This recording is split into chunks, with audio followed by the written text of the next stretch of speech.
Kaidah ke-14, ya al-qaidatur rabi'ata al-asyrata. Kaidah yang ke-14, an nakhtara lahum ahsana sadiqin. Kita memilih teman yang baik. Kita pilih teman yang baik.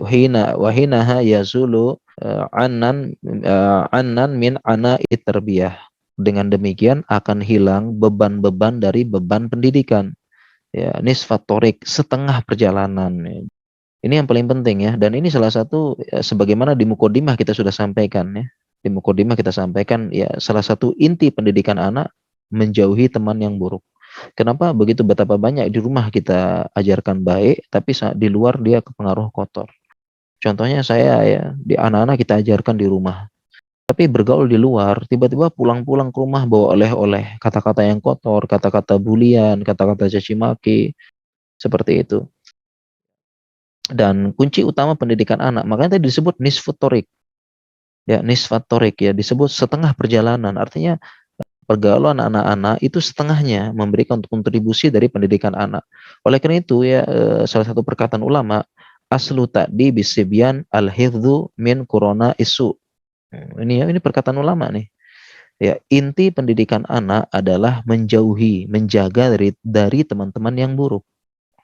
Ya, jadi sebelum teori-teori macam-macam, ulama sudah jelaskan dulu. Ya, aslu ta'dib, inti pendidikan. Ya, dan kemudian tadi disebutkan nisfatorik, setengah dari pendidikan. Nah, oleh karena itu yang paling penting, orang tua harus tahu dengan siapa anak berteman. Harus tahu. Dan ini kesalahan, ya, kesalahan orang tua zaman sekarang. Dia nggak tahu dengan siapa anaknya berteman. Kesalahan besar orang tua di zaman sekarang ya. Orang tua tidak tahu dengan siapa anak-anaknya berteman. Nggak tahu dia. Kita harus tahu siapa teman dekat anak kita. Ya, atau hadisnya banyak ya, almar'u ala dini khalilihi. Ya, saya pun demikian juga ya. Ketika anak saya bergaul dengan itu, saya bilang ya, nak, bapak nggak suka main sama si itu. Mainnya sama yang ini aja ya, nggak usah main sama yang itu, bapak nggak suka. Ibu nggak suka main sama itu, soalnya adik kalau main sama yang itu pulang-pulang pasti bawa oleh-oleh begini ya, bawa kata-kata yang kasar, kata-kata bulian, ya kata-kata nyindir, itu jangan ya. Terus juga lupa sholat, jadinya bapak sama ibu nggak suka main sama yang itu. Nah, kita kasih arahan main sama yang ini. Jadi itu ya, orang tua harus tahu siapa anak-anaknya, dengan siapa anak-anaknya berteman. Ini penting banget ya. Ya, al-qaidatu al-khamisata asyarata. Kaidah yang ke-15, antakuna qudwatan hasanatan liwaladika. Dan orang tua harus menjadi teladan kepada anak-anaknya. Fa idza amartahum fakun awwala man yamtathilu. Kalau kita memerintahkan kepada anak-anak, hendaklah kita yang pertama kali melaksanakan. Wa idza nahaitahum fakun awwala man yantahi. Kalau kita melarang anak-anak, jadilah kita yang pertama kali tidak melakukannya. Ya, wal Islamu yanha anil mukhalafatil af'ali wal aqwal. Islam melarang menyelisihi perucapan dan perbuatan. Ya ayyuhalladzina amanu lima taquluna ma la taf'alun. Wahai orang-orang beriman, kenapa kamu melakukan apa yang tidak kamu kerjakan? Kabura maqtan, sangat besar kemurkaan Allah, indallah an taqulu ma la taf'alun. Kamu melakukan yang tidak engkau kerjakan. Wal qudwatu ma'al atfal min ahammi wasaili tarbiyah. Jadi teladan kepada anak-anak ini adalah wasilah yang paling penting dalam pendidikan. Wal tiflu yujidu taklida wal muhakah. Yang namanya anak-anak sangat bagus meniru mesin fotokopi yang paling bagus. Fotokopi anak-anak. Fal wajibu alal murabbina ayyakuna qudwatan solihatan.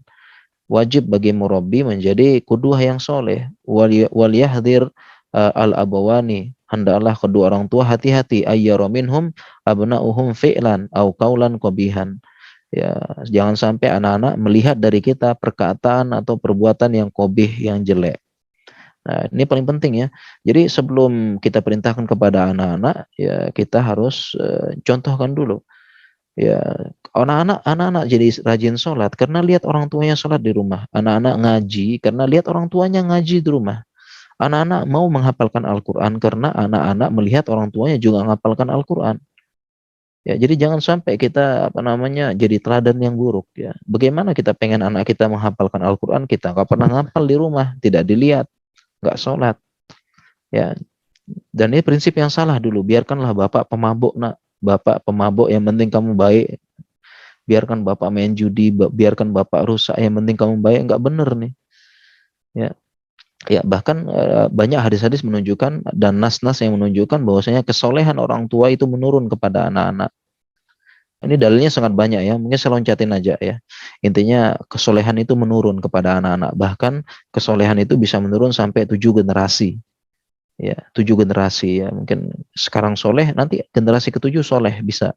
Karena kesolehan orang tuanya. Dan ini ada dalilnya. Kaidah yang terakhir, kaidah ke-16 dari target kita. Ya, al-qaidatu as-sadisah as-sadisata asyrata. Kaidah yang ke-16, ad-du'a ulahum bil hidayati was solah.